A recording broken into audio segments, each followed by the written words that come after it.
Question.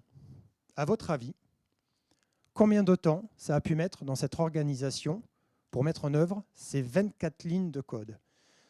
En jours, en heures, en mois, en années? Des propositions? 2 ans? 6 mois? 2 mois? 3 mois? 2 jours? Jamais? Ah, bien. Mais j'ai donné une échelle de temps, le jamais, plus ou moins une échelle de temps. Alors, pour rendre ces 24 lignes de code et les mettre en place et que ça soit fonctionnel, je vous rejoins, madame, il faudrait aller 15 minutes et en prenant son café et discutant avec nos voisins, 2 jours. Bon, beaucoup de café.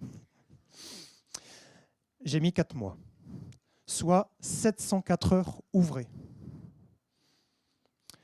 Si on ramène à 2 échelles, première échelle, ça fait 4 personnes plein temps ouvrées pendant 1 mois.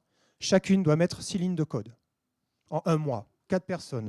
Je prends vos cas, je vous demande s'il vous plaît implémenter ces lignes de code. C'est jouable normalement.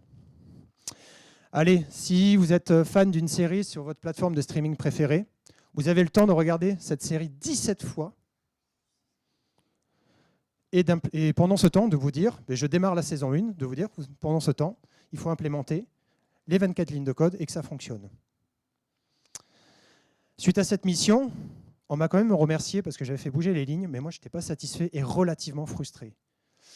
Et parce que je connais ces idées, et vous aussi, vous mettez en place, vous voyez des choses, vous les pratiquez, vous faites des workshops, bref, l'empirisme, je me suis dit, est-ce que ça a des limites? Est-ce que l'agilité et sa force, finalement, on n'a pas pris un mur, et comment je dois faire?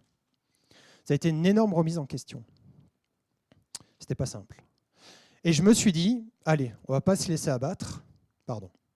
Je dois adopter une autre stratégie, je n'ai pas le choix, parce que j'ai envie de faire avancer les choses. Je suis assez hargneux. Hein.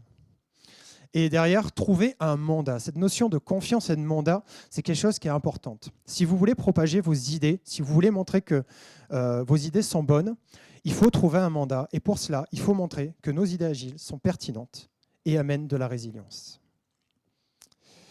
Alors, comment j'ai fait? En fait, je suis allé voir qu'est-ce qui se passait côté DevOps.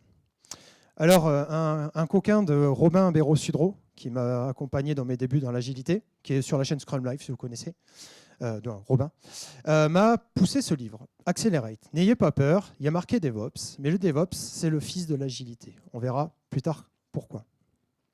C'est un des fils de l'agilité. Et quand j'ai ouvert ce bouquin, je me suis dit, bon, pourquoi pas Robin? Lui, il m'a dit, vas-y, lis ça et tu vas voir, tu devrais trouver des réponses.